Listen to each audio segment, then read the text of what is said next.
Rekaman CCTV di salah satu minimarket di Jalan Kimarogan, Kertapati, Palembang inilah yang memperlihatkan dua tersangka mencuri sepeda motor pengunjung.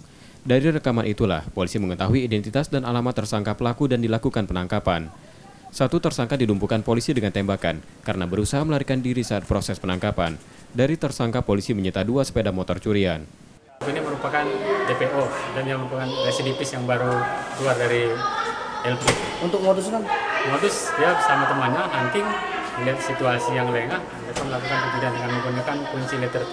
Berapa kali dia sudah melakukan aksi pencurian, Pak? Untuk melakukan pencurian sudah sering kali, tapi sekarang masih kita dalami karena ada beberapa TKP yang tertangkap dari CCTV. Polisi masih mengembangkan kasus ini untuk memburu penadah dari barang-barang curian tersangka. Yudi Kiswanto, Kompas TV, Palembang.